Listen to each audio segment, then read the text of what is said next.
আসলে বাবা, মানে ভাইজানকে আমি যখন বলেছিলাম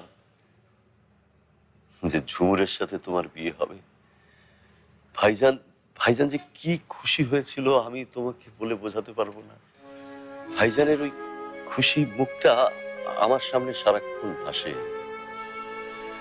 সারাটা জীবন আমি ভাইজানকে উপেক্ষাই করেছি, কিন্তু এই এই শেষ সময় এসে যদি ভাইজানকে একটু একটু খুশি করতে পারতাম, তার শেষ ইচ্ছাটা যদি আমি পূরণ করতে পারতাম।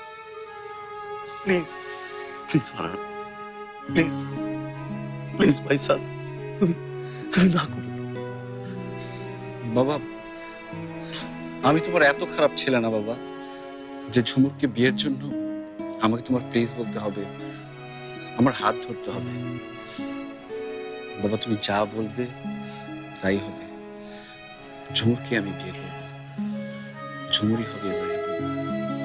তুই তুই তুই সত্যি বলছিস ফারহান? হ্যাঁ বাবা।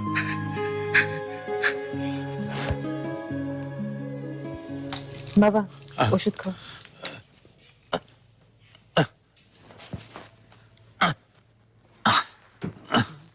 দে পানি।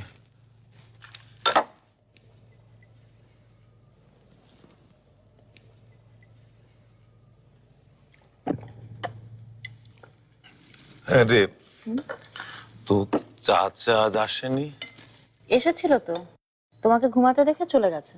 ও ভাইজান, ও আসো আসো, বসো, তোমার কথাই বলছিলাম। ভাইজান, ওই ফারহানের সাথে আমার কথা হয়েছে।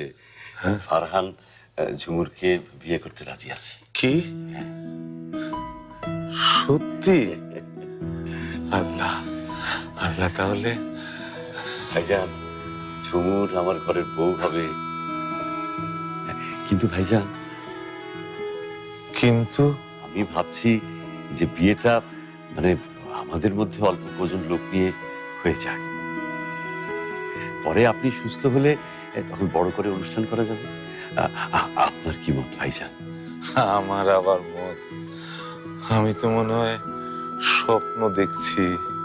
ফারহানের মতো শিক্ষিত ভালো ছেলে আমার ঝুমুরকে বিয়ে করতে রাজি হয়েছে। আজগর রাশিদা, রাশিদা কি রাজি আছে? দেখ, আমার মেয়ের বিয়ের জন্য তোদের পরিবারে অশান্তি হোক, তা আমি চাই না ভাই। হ্যাঁ, রাশিদাও খুশি ভাইজান। ও তো আরো বেশি খুশি। আপনি রাশিদাকে নিয়ে একদম ভাববেন না। আপনি আপনি সবসময় এরকম হাসি খুশি থাকেন। আর